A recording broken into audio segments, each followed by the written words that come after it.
Well, hello there, Uber-Tuber-Ubers and Tuberettes alike. Welcome once again to a short talk in the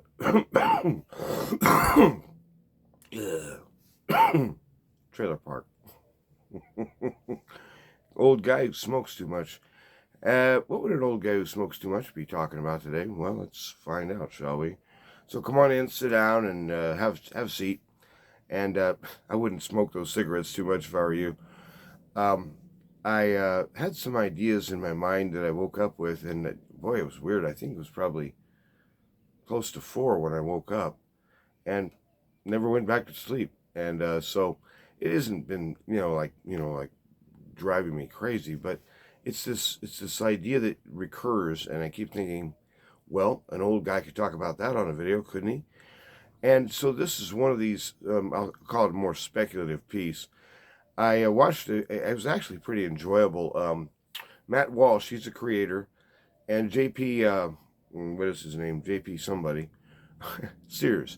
JP was doing a review of his video, so I'm reviewing a reviewed video.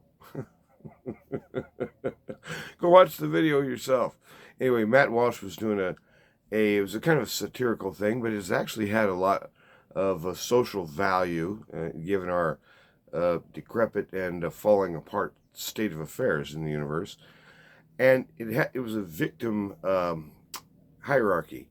Who's at the top of the victim pyramid? Of course, now at the bottom was white men. Okay, white men cannot claim victim status, but victim status in this culture, the idea is you get it with kind of a reverse kudos. You get kind of a boost that is a special thing. So anyway, you go watch the video, but right at the very top of all of the various groups, he had white women, he had black women, black men, handicapped people, and such like stuff, to see who could get the most, it's like energy.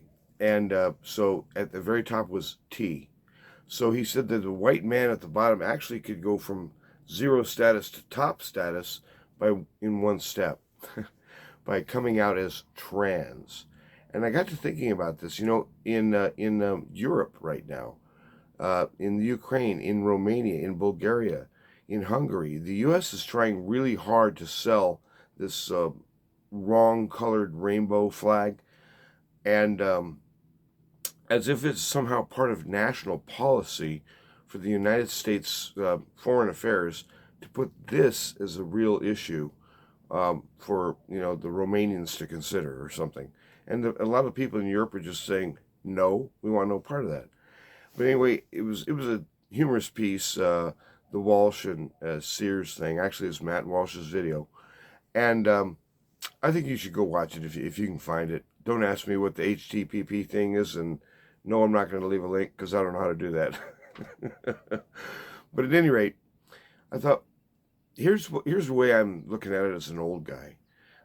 This, first of all, is news. This simply was not in place 25 years ago. It wasn't in place. It was unheard of 40 years ago. No one would have dreamt it 50 years ago, that kind of thing. Well, maybe a few people might have. But my point is that the trans status, this profound sexual confusion where people are suddenly unable to determine their gender, and this word is a big deal. I would say their sex, male or female. There's only 2 options, okay? No, there's not a third flavor. But too bad about that. I like Neapolitan ice cream, but never mind that. The situation is the plasticity of your identity. Did I score a point there? Your plasticity of identity. What that means, in my opinion, is if I can identify as something other than a man or a male or a human or something like that, then I'm not actually walking in reality anymore. I'm walking in a delusion of my own making, or actually someone else's making. And so now what we see in the results is in the public schools where they're just brainwashing these poor little kids, children now are coming out as non-binary, non-gendered, non-something or other, whatever, at grade school age kids. they're being told this, and so they're responding to it. If that's where the kudos are, if that's where the warm welcome is, if that's where the encouragement and power come from, then sure they'll sign up. This plasticity of identity, I think, is really the thing that they're trying to get across. They want a generation or more than one generation, trained up in the idea that you can simply re-identify as something new. Perhaps not a human, not even a human creature anymore. Now, does that make any sense? The transhumanists, I've been saying, and I'm going to continue to say it, the transhumanists are the most dangerous cult on the planet right now. And the heretical ambitions that they have of, I don't even know how far this goes, but the idea of essentially crossing the boundary and you become cyborg parts, or your mind gets downloaded into a computer file or something like that. They're talking about trying to generate eternal life founded upon principles of their own making and their own doing. They want people to re-identify as something other than a creature of God Almighty, made here, placed here by His call and by His decree. Oh no, and it's either a son of Adam or a daughter of Eve, this kind of idea. The two kinds, they were made by the Creator. So it's a denial of who we are made in the image of. It's an outright slap in the face to our Maker to say that you can identify across some boundary that you were never identified as in the first place. In fact, these categories don't actually exist, except in people's imaginations and in the popular media. At some point or another, I'm guessing that this plasticity of identity has to do with a political change, a huge political change, and it has to do with essentially a throwing overboard of all that was held near and dear as human societies have existed side by side. There's Christianized nations, there's nations under the Muslim influence, there's nations under the communist decrees, there's nations under kings and queens, to some degree at least.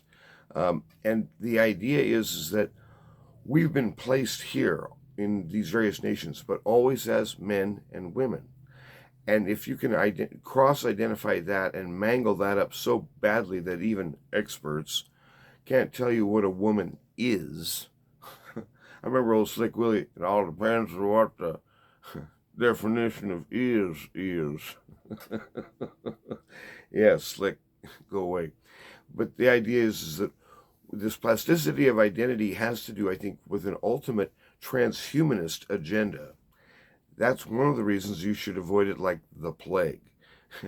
And it doesn't bode well that people are imbibing this, drinking it in wholesale without any examination.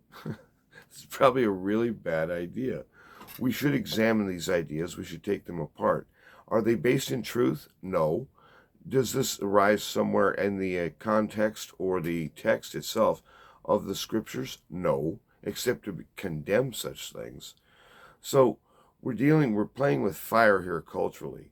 The system is collapsing economically and socially, but as it is reformed and refounded and rebuilt again out of that chaos which they're causing, a lot of people are going to have to die. First of all, let's start there. But that's part of their goal as well. So when you think about it, the plasticity of identity is actually a dangerous idea that should be done away with. Our identity is rooted in the call and the word of another. The identity of Jesus Christ is the central person in this world, and we are identified under and with Him as friends, as disciples, as followers, as His bride, essentially. He has established our identity founded upon eternal and real stuff that's in Him.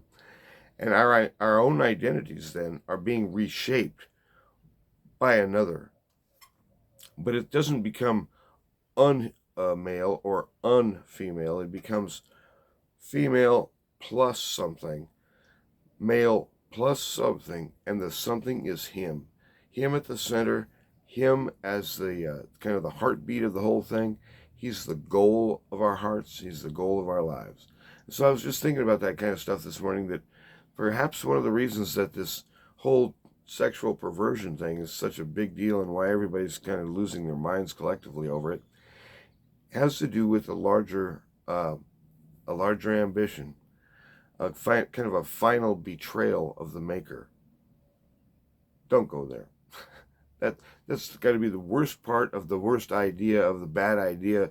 I mean, this whole thing, ever since the enemy first decided to rise up and somehow rival his Maker as if he was the equal of God, absolute boneheaded insanity. It had no hope ever of ever succeeding even for a moment. Start there. Evil and insanity are twin sisters. They always go together. If you have people who are saying insane things, that's because there's evil that has overwhelmed their hearts. And when I say evil, I mean evil spirits, most likely. So a lot of this has to do with a demonic uprising. We live in a war zone. We're seeing an outbreak of demonic truth at remarkable levels, yielding all kinds of confusion and insane behaviors. We can do better than that. As Christians, we recommend the Word, which is, remember that 66 over there, the Bible. Go back to the Bible, hear what he has to say. He is speaking to his children around the world. He's stirring his children awake.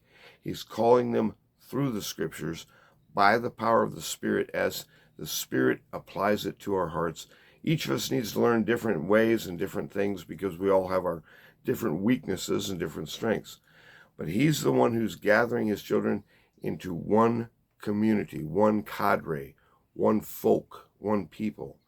But they'll still be real people, but something more than real people. And the enemy always makes it into something far less than even a human could hope to be. You end up with a kind of a Lord of the Flies kind of mindset in the devil's recipe, and that waylays chaos and death. I say enough of that. Let's build what is orderly and right, founded upon humility and truth. If we can ever get started on that, now that's something worth building. Let's start doing a little bit today, maybe. I'm going to go out on a Saturday here and do a water heater for a friend and, a couple other things. I think I need to take a look at his shower valve or something like that. So it's going to be a long day for me. I'll probably be out plumbing till 3 or 4 this afternoon, I'm guessing. But I'm going to go down and get a breakfast. So you guys have a good day, and thanks for tuning in, wherever you are, whoever you are. And remember that the identity that you have is currently under review. We're being made into new people. We're being made into a new kind of people, bold and fierce and glad and kind-hearted, just like Jesus is. That he's the model, and we're being shaped into the very spitting image of our true King. God bless you. Have a good day.